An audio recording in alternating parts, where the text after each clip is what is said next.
Masayang araw po, mga ka-PL at mga kapwa ko DDS at higit sa lahat mga kapwa ko DDS vlogger.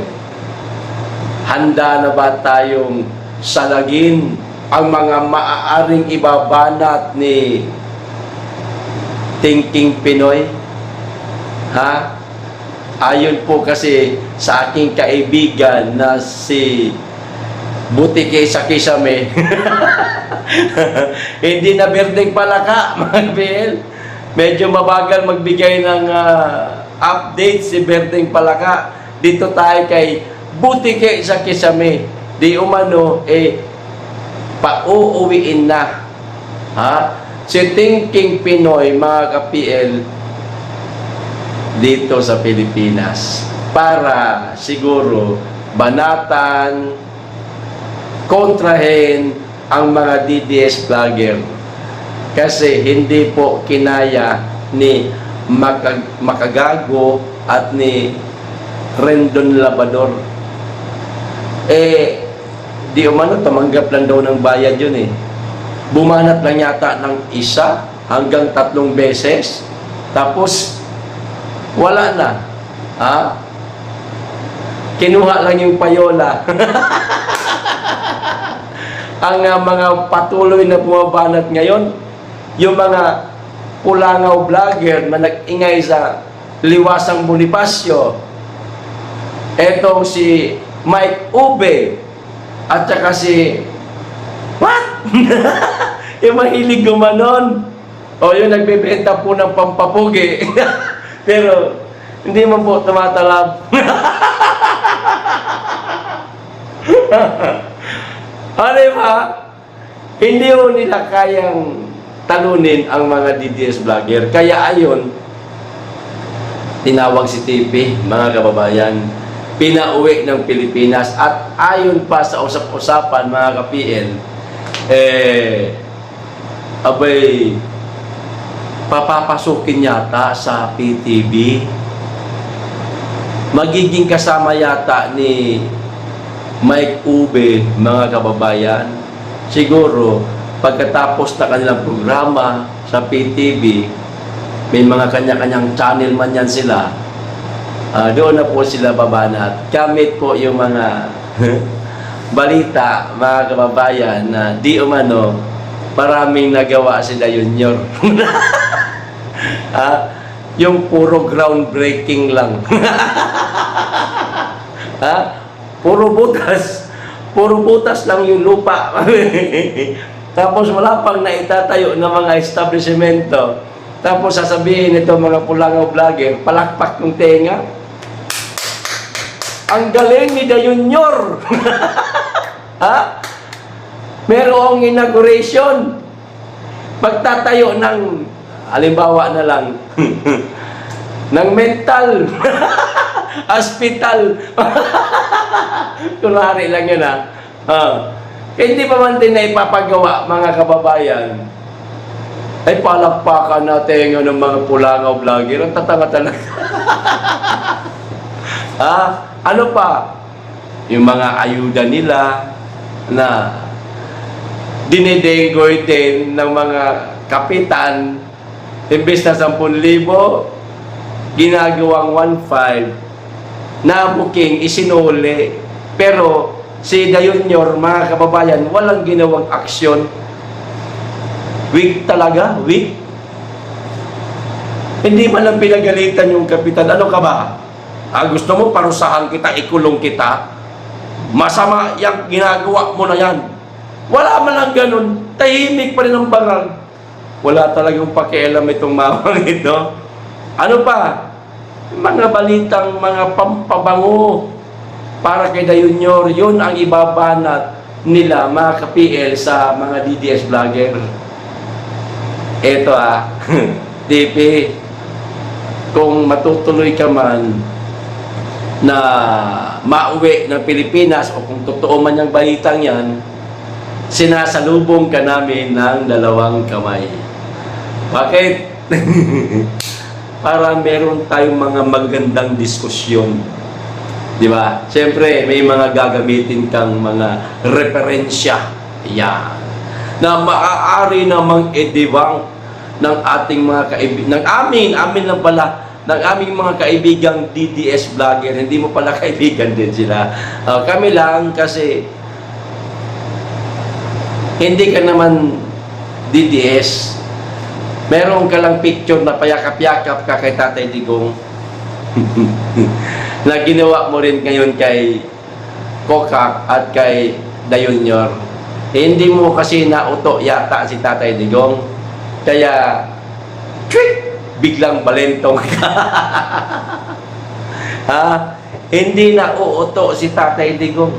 Itong ginagawa namin, mga ka-PL, bilang suporta sa mga Duterte, kusang loob ito.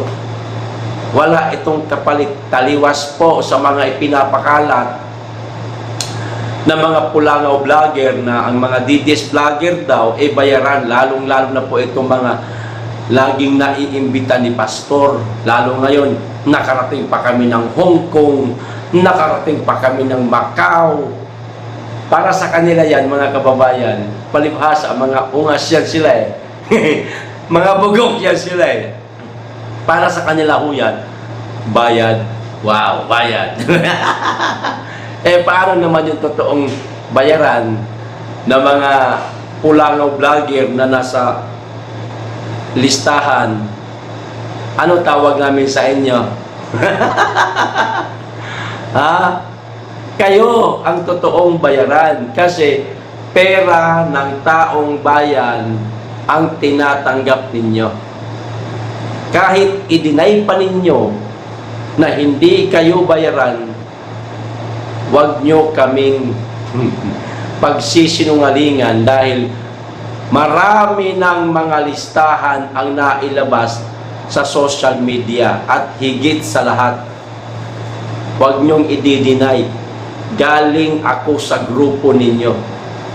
Alam ko na mayroong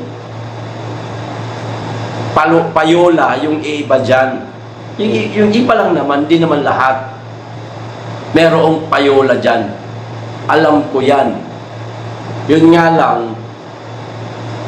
ang nilayasan ko dahil iba na ang itinuturo. Sirain ang mga Duterte na ito'y nangyayari na ngayon at pabanguhin yung bakulaw na nasa kamera.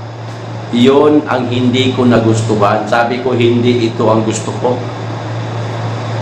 Mahal ko mga Duterte. Higit sa lahat, taga Davao ako. Hindi pa man din Pangulo si Tatay Digong. Tumatakbo pa lang yan ilang beses ng alkalde, ilang beses ng vice mayor, nagpapalit-palit na rin sila ni Inday Sara. Ibinoto ko na yan. Supporter na ako ng mga yan. Hindi pa uso ang salitang Duterte diehard supporter.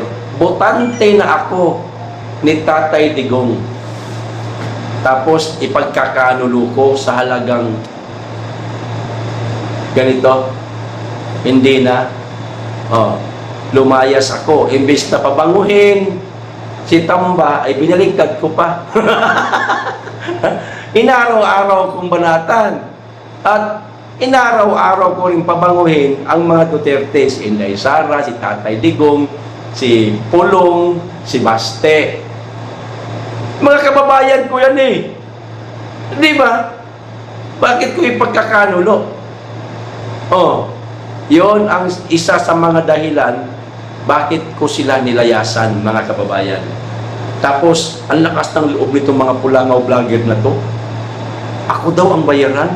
CCTV nga, hindi nga nauto si Tatay Digong Kaya nga, kumapit dito sa kabila, nagpayakap-yakap na rin kay Bangag at kay Kokak na ginawa niya rin noon kay Tatay Digong. Nauto niya itong dalawa, palibhasa kasi mga Bangag, madaling utuin. Nagpauto, nauto niya rin. Ayun, nasaan siya ngayon? Di ba? Kaya ayun, kukunin siya, pinauwi siya ng Pilipinas para sagupain, mga kababayan, ang mga DDS vlogger na hindi kinaya ni Makagago. Oh. Hindi kinaya ni Rendon Labrador na ngayon inanahimik na. Tumanggap lang ng payola. Umamin, di ba? Si Makagago na siya ang may pinaka malaking bayad. Hindi pa ba maliwanag yan? May umamin na. Di ba? Tapos, ang lakas ng loob. Kami daw ang bayaran. Kasi nakarating daw kami ng Hong Kong, Macau, mga ungas. Ha? Libre lang ito. Oh. Hindi ito kabayaran. Libre ito ng KOJC. Hindi lang ninyo mga politiko. Politiko ba si Pastor? Hindi politiko si Pastor Kibuloy. Oh. Pastor nga eh. Hindi kapitan, hindi mayor, hindi senador, pastor. Anak. Hirap pa intindihin yan. O, di ba? Oh. Hindi si Tatay Digong ang libre sa amin. At higit sa lahat, kung si Tatay man, halimbawa, si Tatay Digong ang libre sa amin, hindi na rin siya politiko. Wala na siyang posisyon ngayon. O, kaparehas na natin siya. Ayun nga lang, hanggang ngayon, yung bibig niya, pinapakinggan pa ng karamihan. Maka-Duterte ka man o hindi, pinapakinggan pa rin siya at marami pa rin nasasaktan sa mga banat niya. Lalong-lalo na si Bangag. Ano ba? Nasasaktan din. Ngayon, mga kapwa ko DDS at mga kapwa ko DDS vlogger, kung totoo man itong mga balibalita na pinauwi na si TP sa Pilipinas para salagin yung mga banat natin, abay salagin din natin yung banat niya. Okay? Magkaisa po tayo, mga kapihen, para sa pagtatanggol sa inang bayan at higit sa lahat sa mga Duterte at gano'n na rin sa minamahal nating si Pastor Apollo Kibuloy. Hanggang dito lamang po, mag-iingat kayong lagi at higit sa lahat, mahalin po natin ang Pilipinas. Be blessed.